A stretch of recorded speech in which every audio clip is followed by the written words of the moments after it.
Hello and welcome back to happiness all around with Sanjeev. यदि आप fundamental analysis कर रहे हैं तो आज का वीडियो आपके लिए है। फंडामेंटल एनालिसिस करने के दरमियान यदि आप आरओई को ठीक से समझना चाहते हैं तो इस वीडियो को आप बिल्कुल लास्ट तक देखिए। ये वीडियो पूरा देख करके आपके अंदर अंडरस्टैंडिंग बन जाएगा कि दरअसल रिटर्न ऑन इक्विटी कहते किसको हैं, इसका फॉर्मूला क्या होता है और रिटर्न ऑन इक्विटी क्यों जरूरी है हमारे जैसे इन्वेस्टर को जानना। हम ये जान करके हम इसमें क्या देखना चाहिए और हम कैसे समझेंगे इसके द्वारा रिटर्न ऑन इक्विटी देख करके कि ये इन्वेस्टर हमारे लिए फायदेमंद है या नहीं है। सबसे पहले हम बात करते हैं रिटर्न ऑन इक्विटी की, ये है क्या। रिटर्न ऑन इक्विटी जैसा कि इसमें जो वर्ड है यूज किया हुआ रिटर्न और किस पर, तो इक्विटी पर। इक्विटी पर जो हमें रिटर्न मिलता है, रिटर्न का मतलब प्रॉफिट होता है, उसी को बोलते हैं रिटर्न ऑन इक्विटी। इक्विटी पर रिटर्न, शेयर मार्केट में इक्विटी का मतलब इक्विटी इक्विटी से एक लेमैन की भाषा में इक्विटी का मतलब ये है कैपिटल। वो कैपिटल जो शेयर होल्डर से जुटाया जाता है, हमारे जैसे इन्वेस्टर से जुटाया जाता है। जब कोई कंपनी स्टार्ट होती है, कंपनी स्टार्ट होते होने के समय वो जब लिस्ट होने जाती है तो वो आईपीओ लेकर आती है। आईपीओ के द्वारा वो कैपिटल जुटाती है। कैपिटल जुटाने का कंपनी का दो ही तरीका होता है, या तो वो डेट लेके जुटाएगी या नहीं तो वो कंपनी का आईपीओ लेकर आएगी और उसमें इन्वेस्टर इन्वेस्ट करेंगे और कंपनी को कैपिटल मिलेगा। डेट के द्वारा जुटाने पर पैसा, उस डेट पर कंपनी को इंटरेस्ट देना पड़ता है, तो कंपनी प्रेफर करती है कि हम आईपीओ लेकर आए और कैपिटल इन्वेस्टर से जुटाएं। उसका उसका फायदा ये होता है कि कंपनी यदि कोई साल प्रॉफिट नहीं कर रही है तो उस पर कोई भी बहुत ज्यादा ये प्रेशर नहीं रहता है, क्योंकि वहां पर कुछ इंटरेस्ट पे नहीं करना है। डेट में हर साल उसको इंटरेस्ट पे करना है। वो प्रॉफिट करे लॉस करे कोई फर्क नहीं पड़ता, इंटरेस्ट देना ही होगा। शेयर के द्वारा जो पैसा जुटाती है उसमें वो हमें डिविडेंड देती है, अपने प्रॉफिट का हिस्सा देती है। लेकिन यदि वो प्रॉफिट ही नहीं करेगी तो हमें कुछ नहीं देगी। तो इस तरह से जो पैसा जुटाया जाता है उसी को इक्विटी कैपिटल कहते हैं। इस इक्विटी कैपिटल से जो रिटर्न मिलता है उसी को रिटर्न ऑन इक्विटी कहते हैं। आप अपना एक बिजनेस कर रहे हैं और बिजनेस में आपने अपना 10 लाख रुपया इन्वेस्ट किया और आप चार पार्टनर से 10-10 लाख रुपया लिए, टोटल 50 लाख रुपया इन्वेस्ट हुआ। उस 50 लाख रुपया पर जो रिटर्न मिलता है, जो प्रॉफिट मिलता है, उसी को रिटर्न ऑन इक्विटी कहते हैं सिंपल भाषा में। अब हम लोग ये समझते हैं कि आखिर ये जरूरी क्यों है। दरअसल कोई भी इन्वेस्टर स्टॉक मार्केट में इन्वेस्ट करना क्यों चाहता है, उसके करने का उद्देश्य ये होता है कि वह पैसा अपना ग्रो करवाना चाहता है। ग्रो करवाने के लिए तो लोग एफडी में इन्वेस्ट कर सकते हैं। एफडी में इंटरेस्ट कम मिलता है तो लोग ज्यादा रिटर्न चाहते हैं, इसीलिए इन्वेस्ट करते हैं स्टॉक मार्केट में। फिर स्टॉक मार्केट में इन्वेस्ट करने के पहले कोई इंसान म्यूचुअल फंड में इन्वेस्ट कर सकता है, क्योंकि वहां पर तो एफडी से ज्यादा मिल जाता है, 10%, 12%, 15%। फिर स्टॉक मार्केट में लोग क्यों आता है, क्योंकि यहाँ पर हम लोग चाहते हैं कि मोर देन 15% हमारा पैसा ग्रो करे। 15% हम ग्रो करने के लिए इन्वेस्ट करते हैं स्टॉक मार्केट में, लेकिन हमें ये कैसे पता चलेगा कि हमारा पैसा 15% से ग्रो करेगा या नहीं। इसके लिए ये आरओई देखना जरूरी है। आरओई हमें बताता है कि कंपनी 15% से ज्यादा ग्रो कर रही है या नहीं, या कितने परसेंट से ग्रो कर रही है। तो हम इस आधार पे सेलेक्ट कर पाएंगे, उस कंपनी को चुन पाएंगे। यदि वो मोर देन 15% से ग्रो कर रही है पिछले 5 साल में, 10 साल में, तो हमारे लिए वो परफेक्ट कंपनी है। हम ये एक पैमाना है, उसके अलावा और भी चीज देखना होता है, लेकिन मैं बोल रहा हूँ इस क्राइटेरिया में कंपनी कंपनी फिट बैठी और हम उससे कंसीडर कर सकते हैं कि ये कंपनी का शेयर हम खरीद सकते हैं, क्योंकि ये कंपनी का आरओई अच्छा है। तो इसलिए आरओई देखना जरूरी है और हमें आरओई देखना आना चाहिए। चलते हैं अपने पीपीटी फाइल पर, मैं पीपीटी फाइल शेयर करता हूं और उसके अलावा आपको एक स्क्रीनर वेबसाइट भी ऊपर भी चलेंगे और वहां भी चलकर देखेंगे कि कैसे उसमें निकालते हैं और कैलकुलेटर यूज करेंगे। उसके आधार पे हम जानेंगे कि कैसे निकाला जाता है return on equity. Return on equity हम जानते हैं, उसको मैंने बताया ये एक तरह का फाइनेंशियल मैट्रिक है। इसके द्वारा हम मेजर करते हैं, प्रॉफिट को मेजर करते हैं, कंपनी कितना प्रॉफिट दे रही है और कंपनी का क्या परसेंटेज है, हमारा रिटर्न कितना है। अब चलते हैं नेक्स्ट स्लाइड पर। इसमें फॉर्मूला दिया हुआ है कि रिटर्न ऑन इक्विटी निकालने का फॉर्मूला क्या है। बहुत ही सिंपल फॉर्मूला है, कोई कॉम्प्लिकेशन नहीं है।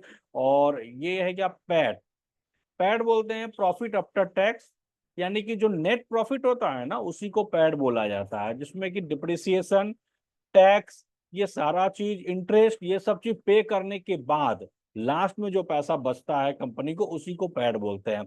इस पैट में डिवाइड करना है शेयर होल्डर्स इक्विटी को। शेयर होल्डर्स इक्विटी में इक्विटी कैपिटल आता है प्लस रिजर्व भी आता है। कंपनी जो प्रॉफिट करती है उसमें वो कुछ कैश बचाती है और भी कुछ सेविंग होता है उसके पास, जो पैसा सरप्लस बच जाता है उसको शेयर होल्डर इक्विटी कहते हैं। तो ये दोनों चीज इसमें इंक्लूड होगा।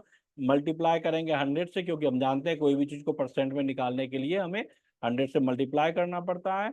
स्क्रीनर की वेबसाइट पे चल के चेक करते हैं कि कैसे निकाला जाता है। और इसको इसमें मान लीजिए कोई कंपनी को सर्च करते हैं, हिंदुस्तान यूनिलीवर। ये एजुकेशनल पर्पज से मैं वीडियो बना रहा हूँ, ये कोई मेरा रिकमेंडेशन नहीं है। आप अपना एनालिसिस कीजिए। ये सिर्फ आरओई निकालने के लिए मैं कंपनी, कोई भी कंपनी रैंडमली मैं सेलेक्ट कर रहा हूँ। इसमें आते हैं, देखते हैं कि इसका नेट प्रॉफिट कितना है। ये प्रॉफिट एंड लॉस स्टेटमेंट में आपको दिखेगा। ऊपर में देखिए सारा चीज है, प्रॉफिट एंड लॉस स्टेटमेंट वाले जगह पे आइए और यहाँ आप देखिएगा नेट प्रॉफिट दिख रहा है। ये नेट प्रॉफिट 2024 का 10,282 करोड़ रुपया है। ठीक है, तो 10,282 करोड़ को मल्टीप्लाई कर देंगे 100 से। ठीक है, 100 से मल्टीप्लाई कर देंगे और उसको डिवाइड फिर करेंगे कितना से, डिवाइड करेंगे इक्विटी कैपिटल 2024 का है 50,983 करोड़, और उसमें ये सॉरी इक्विटी कैपिटल है 235 करोड़, और रिजर्व में बचा हुआ है पैसा 50,983 करोड़। इस दोनों को ऐड करते हैं। मैं कैलकुलेटर में ऐड करता हूँ, 1 मिनट। जब हम 50,983 प्लस 235 इसको ऐड करेंगे तो 51,218, 51,218, 51,218। इससे जब हम डिवाइड करते हैं तो 20.07 आरओई निकल कर आता है, 20.07। ये ऊपर में आरओई देखिए 20.2 है, हमारा 20.07 आया। ये जो थोड़ा सा का बिल्कुल एग्जैक्ट इसलिए मैच नहीं करता, ये आप भी जान लीजिए। यदि आप किसी और कंपनी का निकालेंगे और मैच नहीं करेगा ना तो आप घबरा जाइएगा कि या तो मेरे कैलकुलेशन में गलती हो गई है या फार्मूला में प्रॉब्लम। फार्मूला बिल्कुल परफेक्ट है और सिंपल फार्मूला है, कैलकुलेशन भी उतना कॉम्प्लिकेटेड नहीं है। ये इसलिए वेरिएशन आता है क्योंकि जो शेयर होल्डर इक्विटी को जब कैलकुलेट किया जाता है ना, तो उसमें उसको कैलकुलेट किया जाता है उसका एवरेज निकाल करके, यानी कि फाइनेंशियल ईयर स्टार्ट होने समय जितना शेयर होल्डर इक्विटी है वो पैसा, प्लस जब फाइनेंशियल ईयर एंड होता है उस समय जो पैसा होता है, उस दोनों को प्लस करके 2 से डिवाइड करके एवरेज को ही शेयर होल्डर इक्विटी माना जाता है, उसी से डिवाइड करते हैं। इसलिए थोड़ा सा फ्लक्चुएशन आएगा, तो आप उससे बिल्कुल नहीं घबराइएगा। इस तरह से आरओई निकल गया। अब देखिए आरओई से मैंने आपको बताया था, जो एक मेरा वीडियो था जिसमें कि मैंने बताया था, कौन सा वीडियो था, इस कंपनी का फंडामेंटल एनालिसिस कैसे करें, कंपनी का एक्सरे 5 मिनट में। उसमें मैंने बताया था कि आरओई होना चाहिए मोर देन 15%, और ROE ROE 7 years, ROE sorry ROE 5 years, ये भी हमें देखना है। और ये भी कम से कम 10% से ऊपर तो होना ही चाहिए।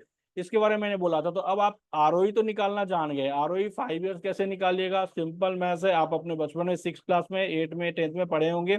कोई भी चीज का एवरेज निकालने के लिए उस जैसे 5 साल का निकालना है ना, 5 साल के डाटा को आप जोड़ दीजिए और 5 से डिवाइड कर दीजिए तो वो एवरेज निकल जाएगा। इस तरह से आप एवरेज निकाल सकते हैं। और यदि आपको निकालने में परेशानी आ रही है तो ये स्क्रीनर.in का वेबसाइट है, आप इस पर जाइएगा तो इसमें आपको ये सारा चीज दिया हुआ है, फीड किया हुआ है डाटा। यहाँ से हम ये दोनों चीज देख लेंगे। और उसके अलावा वेबसाइट में पीपीटी में बस, तो ये तो मैंने आपको बता ही दिया।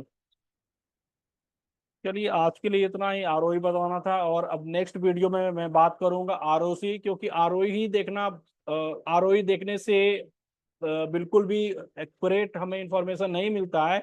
कई बार कंपनी हमें मिसगाइड करती है और हमें फंसाने का भी कोशिश करती है। तो मैं नेक्स्ट वीडियो में बताऊंगा आपको, और आप जानेंगे अगला वीडियो देख करके कि आरओई में वो कौन कौन सा इंजीनियरिंग करती है कंपनी, जिसके द्वारा हम लोग फंस जाते हैं और हम बेवकूफ बन जाते हैं। तो यदि आपको आज के वीडियो में कुछ भी लर्निंग मिला हो तो आप लाइक करना नहीं भूलिए, ज़्यादा से ज़्यादा लोगों को शेयर कीजिए। और यदि आप में से कोई भी अभी तक सब्सक्राइब नहीं किया हो तो जरूर से जरूर सब्सक्राइब कीजिए। बहुत बहुत धन्यवाद।